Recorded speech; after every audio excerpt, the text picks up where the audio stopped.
Bismillahirrahmanirrahim. Allahumma shalli ala Muhammad wa ala ali Muhammad wajil farajahum warzuqna fid dunya ziyaratahum wa fil akhirati syafaatahum. Bacakan kembali tentang resensi buku.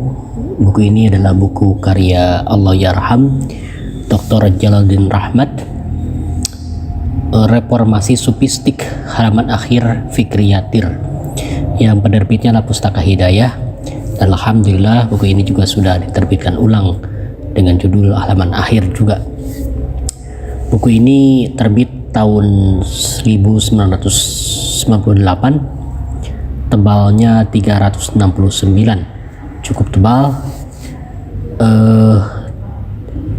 Buku ini susah didapatkan karena mungkin terlalu lama.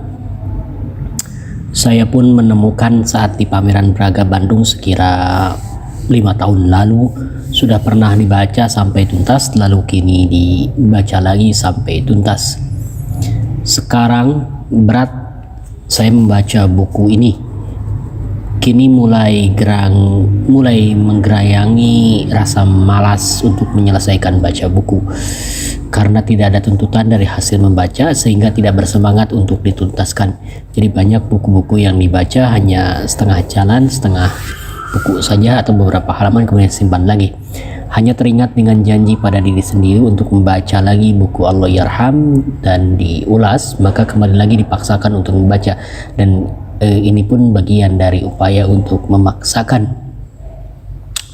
Dalam buku ini ada sekira 85 artikel atau opini yang pernah dimuat pada majalah Umat. Saya membaca satu demi satu. Terdapat artikel yang bersifat historis, reflektif, dan konfrontatif atas kekuasaan. Yang terakhir ini dikemas dengan sajian tokoh dan model dari manusia-manusia dari sejarah. Kesannya hanya nyuplik, tapi ada sentilan kalimat di akhir tulisan yang ditujukan kepada pemerintahan dan orang yang berkuasa. Tidak dapat dipungkiri seorang penulis dalam menulis, sadar atau tidak, kadang dipengaruhi kondisi zamannya. Ini tampak pada isi buku Kang Jalal ini, atau Reformasi Sufistik ini. Banyak riwayat dengan narasi mengalir disampaikan dalam buku ini mengenai zuhud, mendahulukan ilmu, sikap pada penguasa, untaian doa dari keluarga Nabi, teladan Rasulullah dan sahabatnya, dan tokoh tasawuf pun masuk dalam uraian buku ini. Mungkin karena semangat reformasi sedang bergulir pada saat itu, sehingga tema sufistik dalam buku ini dijadikan judul buku, jadi Reformasi Sufistik. Karena buku ini bersifat kumpulan artikel, maka sangat enak dibaca secara acak maupun berurutan.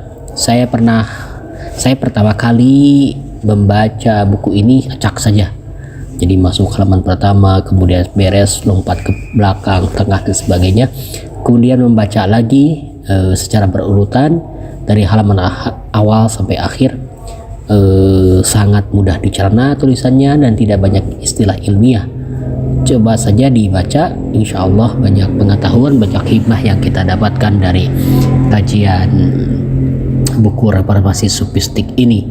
Jadi karena buku ini adalah sifatnya artikel-artikel pendek, bersifat renungan, sehingga kalau kita membaca itu, bahkan dari bahan-bahan yang ada di sana itu, di buku itu, bisa kita jadikan bahan untuk kultum atau juga untuk khutbah Jumat. Bagi yang tidak punya bahan mungkin bisa membacanya dari sini, kemudian mengambil dan dielaborasi sampai kita menemukan hikmah-hikmah yang terkandung di dalam buku tersebut.